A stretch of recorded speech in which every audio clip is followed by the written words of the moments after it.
Ser subversiva é questionar, refletir e estar a fim de transformar a sua realidade. Aqui, trazemos assuntos para inspirar vocês a construírem uma vida com mais sentido. Eu sou a Camila Napolitano e esse é o podcast Subversivas. Eu sei que você, ouvinte do podcast, já sabe que não vai dar conta de tudo. Mas fala a verdade, você bem que quer dar conta de tudo e colocar todos os cheques na listinha das suas tarefas. E aí você decide que precisa melhorar a sua gestão de tempo. No começo é tudo às mil maravilhas, tudo dá certo, mas com o tempo você vai percebendo que as coisas não estão dando certo e que a sua gestão precisa ser melhorada. Sendo mentora de gestão de tempo e falando com outras mulheres, eu já ouvi isso acontecer algumas vezes. Então, no episódio de hoje, eu decidi trazer para vocês quais os maiores desafios de gestão de tempo, justamente para que você aprenda a lidar e tenha uma melhor organização e planejamento no seu dia. Mas antes de começar o episódio de hoje, um recado bem rápido. Se você é ouvinte do podcast ou se você conheceu agora, mas já gostou da proposta, participe do nosso Apoia-se. Com apenas R$ 8,00, você ajuda o nosso trabalho a chegar em mais pessoas e também tem acesso a conteúdos exclusivos. Tenho certeza que você vai gostar e vai nos ajudar muito. Então, vamos lá para o assunto de hoje. Antes de eu falar para vocês quais são esses desafios e como lidar com cada um deles, é importante trazer aqui um parâmetro social para que você tenha isso em mente e não se cobre tanto na hora de gestão de tempo. A gente tem que entender que nós mulheres, a gente tem uma jornada que é contínua, ou seja, às vezes, por mais que você tenha uma boa gestão de tempo, a gente tem que tomar alguns cuidados, porque sim, infelizmente, ainda está nas costas da mulher cuidar dos filhos, cuidar da casa, cuidar do marido, trabalhar fora. Então, essa jornada pode dificultar sim a sua gestão de tempo e não é uma orientação aqui que eu vou te dar que vai te ajudar com isso. Então, tem algumas questões sociais que atrapalham essa gestão de tempo, sabe? Então, às vezes, e eu acho importante falar isso, porque às vezes a gente se coloca uma cobrança imensa e quando, na verdade, não é uma coisinha que você está fazendo errado, é só uma estrutura que está errada e que não está te ajudando. Então, também tem a questão da falta de rede de apoio, porque muitas mulheres não têm essa rede de apoio. Então, por exemplo, é muito fácil você ouvir na gestão de tempo, nas dicas de gestão de tempo por aí, que você precisa delegar. Mas muitas mulheres não têm para quem delegar. Muitas mulheres não conseguem uma vaga na creche para os filhos. Então, como eu aqui, nos meus privilégios, vou falar para essa pessoa, delega, né? Não dá. Então, eu acho que é importante que vocês tenham um senso crítico quando forem ouvir essas orientações que eu vou dar aqui, ou quando forem ouvir qualquer orientação, quando a gente fala de gestão de tempo.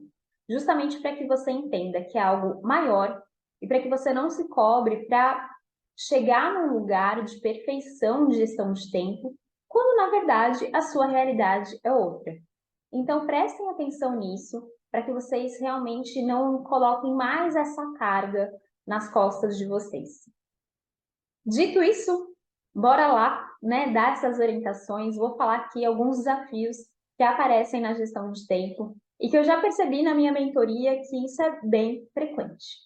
Primeiro, você conta com a cabeça na hora de se organizar. Muitas pessoas falam, eu não uso nada para me organizar e não tenho uma boa organização. Isso parece óbvio, né? Mas às vezes não é.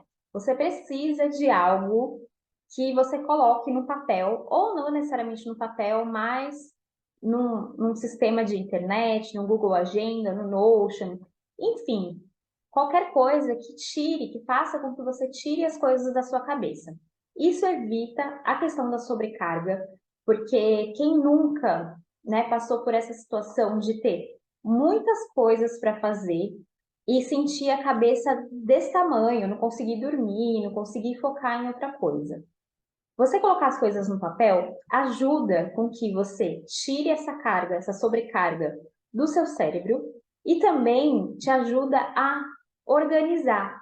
Então, por exemplo, quando você tem tudo isso na cabeça, você não consegue entender que a gravação do podcast, ela é antes de lavar a roupa, por exemplo.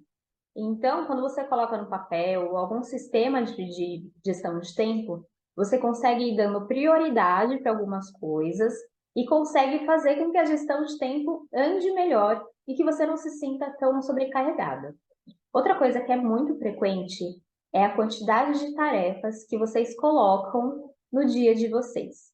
Então, vocês vão supor que vocês têm lá um planner e que vocês sim fazem a organização. Vocês já têm ali uma ferramenta de organização, não está só na sua cabeça.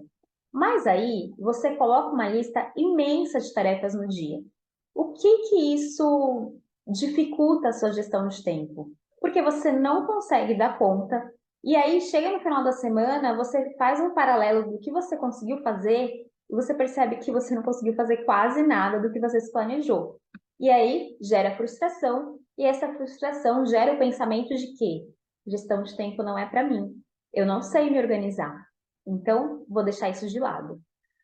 Calma, respira. Você tem que pensar de maneira bem prática, que temos o quê? 24 horas, né, por dia. Todos temos 24 horas. Ali você tem a alimentação, você tem dormir. Se, lembrando do que eu falei no começo, dependendo da rotina que você tem ainda mais cuidar do marido, cuidar do filho, enfim, né? Várias outras coisas. E aí, como você vai colocar uma lista de 10 tarefas para fazer no dia? É óbvio que você não vai conseguir fazer. Então, vamos evitar essa frustração. O que eu indico? Colocar 3 tarefas importantes no seu dia. Aquelas tarefas que realmente te levam ao lugar que você quer, a uma meta que você deseja. 3 tarefas que você fala, putz, se eu fizer isso, vai fazer muito sentido. Por quê? Porque chegar no final da semana, a probabilidade de você conseguir ter feito é maior e você percebe que tem um caminho que dá certo, sabe? Então, façam isso, coloquem menos tarefas. Eu sei que no dia a dia é impossível ter 3 tarefas, você vai ter outras coisas para fazer. Mas a ideia de ter colocar essas 3 tarefas importantes é que aí o resto do tempo você pode resolver algumas coisas que você precisa fazer, outras coisas que não são tão importantes, mas que precisam ser feitas. Lembra que eu falei antes que nosso cérebro ele não consegue priorizar, né? Ele não consegue fazer, então esse é primeiro, depois é esse, não consegue fazer elencar, né, tantas tarefas. E aí o que acontece? A gente não sabe como priorizar. E essa falta de prioridade atrapalha também na gestão de tempo. Por quê? Porque acontece muito de a gente colocando e fazendo coisas que são mais legais, coisas que são mais confortáveis, ou coisas que não são tão importantes, mas que precisam ser feitas. E aí as coisas que realmente você queria fazer, você não faz. Por quê? Outras coisas estão tomando a sua prioridade. Então, é interessante que você consiga dar prioridade e consiga saber o que é prioridade na sua vida. Eu acredito que mês que vem eu vou fazer um episódio só disso, mas já vou falar aqui alguma coisa que você pode fazer no dia para que você consiga dar essa prioridade. Lembra que eu falei para vocês de colocarem pelo menos 3 tarefas importantes no seu dia? Queria explicar um pouquinho mais sobre isso. Já falei em alguns outros episódios também, mas se você não ouviu, as tarefas importantes, elas são as tarefas que têm a ver com as suas metas. Então, vamos supor que lá no começo do ano, você colocou como meta que você ia melhorar a sua vida financeira. Então, o que seria uma tarefa importante? Fazer suas metas financeiras. Ou acompanhar semanalmente, ou melhor, acompanhar naquele dia como está o meu mês financeiro, como está o balanço do meu mês ali. Então, isso seria uma tarefa importante. Isso ajuda na hora de dar prioridade, justamente para que você saiba o que é importante para você.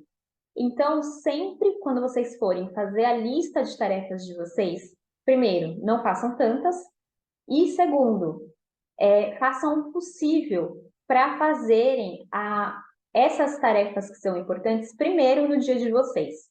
Por quê? Depois que você fazer elas, beleza, já está conquistado ali o que você queria para o seu dia, sabe? Então, uma solução para que você consiga realmente começar a dar mais prioridade é ver o que é importante para você. E aí, outra coisa que atrapalha também a sua vida, não só a sua gestão de tempo, é você não saber falar não. Isso eu dou um ponto de atenção aqui para as mamães. Eu sei que muitas vezes não dá para falar não, porque, enfim, seu filho depende de você. Mas eu falo às mamães porque às vezes mães que até têm já filhos grandes e que não precisariam falar sim naquela hora, acabam não conseguindo falar no não. E aí o que acontece? Deixam a sua vida de lado. Então, falar não é algo que mexe com a autoestima, com as coisas que você deseja, como eu falei, com a vida de maneira geral. E não pensem que você vai mudar de um dia para o outro. Não é porque você me ouviu, fale, você tem que saber falar não, que você já vai aprender. Pense que é uma vida toda com essa dificuldade de falar não. Então, aos poucos, um passo de cada vez, você vai aprendendo a realmente falar não. E aí vou trazer para a gestão de tempo e para uma parte mais prática, né? O que você pode fazer para te ajudar nessas interrupções? Primeiro, comunicar às pessoas que você mora junta que naquele momento você está fazendo uma tarefa que é muito importante para você e que você não pode ser interrompida. Eu sei que parece uma coisa óbvia. As pessoas devem saber que eu estou trabalhando e que eu não tenho que ser interrompida. Mas não é, gente. É óbvio para você que está trabalhando. Mas às vezes a comunicação é o que falta para que aquilo dê certo, sabe? É o que falta para que você não seja interrompida. Então, o que você está fazendo? Antes de você precisar falar não, você comunica àquela pessoa de que naquele momento, naquele intervalo, você não consegue. Eu sei, como eu falei, né? Algumas mulheres são mães solos e isso torna isso mais desafiador ainda. Mas você que não é mãe solo, você que tem ali o seu parceiro, sua parceira, ou você que mora com outras pessoas e que não tem filhos, mas que mora com outras pessoas, faça esse acordo. A gente pode conversar depois, agora, eu realmente preciso terminar isso. Isso faz com que a relação seja ainda mais saudável e mais transparente. Então, veja só que não é sobre gestão de tempo somente, né? É uma transformação de rotina, de hábitos, e que realmente muda as coisas na sua vida e muda a sua perspectiva sobre você mesma. Durante muito tempo, falaram que as mulheres eram multitarefas. E na real, não é que as mulheres são multitarefas, é que culturalmente, socialmente, a mulher foi educada para cuidar de várias coisas, né? Para cuidar da casa, dos filhos, do marido, enfim. E aí ela teve que saber lidar com várias coisas. Então não é uma questão fisiológica de que a mulher consegue ser multitarefas e o homem não. Na verdade, o homem não foi ensinado a ser. Então, a gente precisa desmistificar isso para não se cobrar. Por quê? Porque se você acredita que a mulher é multitarefas, você se coloca nesse lugar de que você precisa ser multitarefas, entende? E não, você não é multitarefas. Você foi ensinada a ser multitarefas. E por que eu trouxe isso aqui? Porque achar que é multitarefa faz com que a gente coloque mais coisa no nosso dia, faz com que a gente acredite nisso como uma questão de produtividade. Então, se eu ser multitarefas, eu estou fazendo mais coisa, então, consequentemente, vou ter mais resultado. Na verdade, não. Tem algumas pesquisas, eu vou até ver se eu encontro aqui e coloco na descrição também, que eu acabei não trazendo, que mostra que a produtividade ela diminui quando você faz muita coisa. Então, não é verdade que se você fizer 5 coisas ao mesmo tempo, você vai estar fazendo mais rápido. Muito pelo contrário. Você não está focando em nada. E aí também tem a questão da sobrecarga. Então, eu me percebo que no momento presente, e falo, o que que eu vou fazer agora, sabe? E aí sim, eu vou fazer o que eu preciso fazer. Porque muitas vezes a gente está tão ansiosa, quer dar conta de tanta coisa, quer fazer tudo, que a gente está. Quem nunca? Eu vi até alguns vídeos na internet, né? Tipo, o cara varrendo, aí ele para na cozinha, putz, eu preciso lavar a louça, aí, sabe assim? Então, várias coisas e você acaba não fazendo nada. Isso, de novo, lembrem sempre do recorte social. Eu estou falando aqui de maneira geral, mas eu sei que muitas mães, solo principalmente, não têm muito essa escolha, né? Porque às vezes o filho está chorando e aí precisa trocar o outro filho, enfim, como eu falei. Tenham o senso crítico de ouvirem o que eu estou passando aqui e adaptarem ao dia de vocês. Eu acredito que um dos maiores motivos para que as pessoas achem que gestão de tempo não é para elas, organização não é para elas, é escolher a ferramenta errada. E o que eu quero dizer com isso? Sei lá, começar a usar um planner, eu já perdi as contas de quantas vezes eu ouvi isso. Ah, mas eu usei o planner durante um tempo e aí não deu certo, eu deixei para lá. Às vezes o planner não é para você. Às vezes você é uma pessoa mais tecnológica e você olha muito no celular, você usa muito o celular, e às vezes uma ferramenta no celular de organização daria mais certo para você. Então, aqui o maior erro, diria assim, é você já desistir, né? Então, putz, eu usei um mês o planner e não dá certo para mim, então deixa para lá. Então, primeiro, escolham uma ferramenta ideal e vá testando, né? Então, vamos supor que você escolheu o planner. Usa, eu vou usar o planner durante 3 meses. Usa, se entrega durante esses 3 meses. Se não deu certo, parte para outra e aí vou usar essa outra coisa durante 3 meses. Porque não vai ser de uma hora para outra que as coisas vão dar certo, não vai ser de uma hora para outra que você vai ser craque em organização. E além disso, além de escolher a ferramenta errada, um grande erro é desistir no meio do processo. Como eu falei, coloque isso um tempo, né? Não vai usar uma semana e falar, isso não é para mim. É um passo de cada vez, é uma construção de hábitos, né? Pesquisas mostram que o hábito demora cerca de 66 dias para ser construído. E aí você, alecrim dourado, quer usar o planner durante uma semana e fazer com que ele já seja um hábito. Isso não vai acontecer. Então, realmente, decida o que você vai usar, tanto de ferramenta quanto as tarefas do seu dia, e tenha paciência com você mesma de ir construindo esse hábito e testando, vendo o que dá certo para você e o que não dá. E essa desistência não é só sobre usar planner ou não, usar agenda, enfim. É também sobre os hábitos, sobre as tarefas, sobre as suas metas. É muito comum que vou falar sobre hábitos, que eu acho que o hábito ele é mais fácil disso acontecer.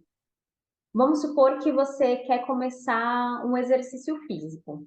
E aí você, na primeira semana, nossa, lindo e tal. E aí aconteceu algo que fez você faltar num dia. Beleza, você pode ir no outro. Aí no outro dia também aconteceu alguma coisa que fez você faltar. No terceiro dia, putz, já faltei 2 dias, né? Vou deixar para lá. E é isso é o que eu falo da desistência, de você não desistir logo no começo. Por quê? Porque o mais importante do hábito é a constância.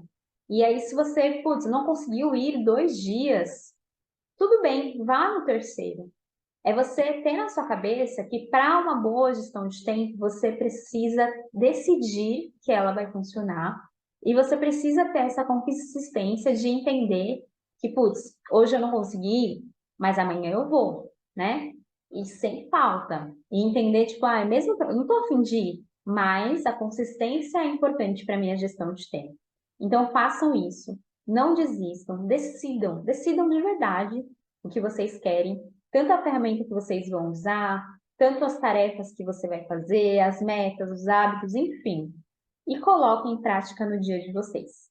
Lembra que eu falei lá no começo para vocês que gestão de tempo não é só sobre essa coisa prática, né? Tipo, fazer metas e tal. Quando você tem uma boa gestão de tempo, te ajuda nas conquistas da sua vida, te ajuda na autoestima, te ajuda a ter mais liberdade para que você consiga fazer o que você quer. E aí, para a gente finalizar, porque eu acho que eu já deixei bastante longo esse episódio solo normalmente a gente faz menor, eu queria recapitular alguns pontos com vocês. Vou dar uma colinha aqui também. Lembrar da questão social, do parâmetro social. Então, antes que vocês cobrem, pensem também em todas as coisas que são sociais e culturais da mulher. Não conte com a cabeça na hora de se organizar. Percebam a quantidade de tarefas que tem no dia de vocês. Aprendam a priorizar essas tarefas para que vocês consigam realmente fazer. Aprenda a falar não e tomar cuidado com as interrupções. Então, eu falei aqui como você pode fazer isso. Você não é multitarefas, mesmo que você queira ser, você não é multitarefas. Não desistam depois do segundo dia. O segundo dia eu falo que é muito importante para a criação de um hábito, o segundo dia da desistência, né? Porque se você desiste dois, o terceiro é muito mais fácil. Escolha a ferramenta certa para você. E por fim, tenha paciência com esse processo. Como eu falei antes, entenda que a criação de hábito demora. Então, pode ser que você não consiga gerir o seu tempo perfeitamente em uma semana, mas com o tempo você vai conseguindo, se essa for a sua decisão. E é isso. Espero que vocês tenham gostado do episódio. Lembrando que o Planner do Desperta Mulher já está em venda, ele está lindo. E eu desenhei ele de uma maneira que seja muito prática. Então, eu trouxe muitas ferramentas da mentoria, inclusive uma das minhas clientes da mentoria comprou o planner e falou que aquilo tá uma mentoria mesmo. Então, se você tem interesse, clica no link que está aqui na descrição desse episódio. Comprando no Pix, você tem 5% de desconto. E eu tenho certeza que vai ser o seu companheiro ali de 2024, para que você consiga ter essa rotina mais leve, para que você consiga colocar essa gestão de tempo em prática.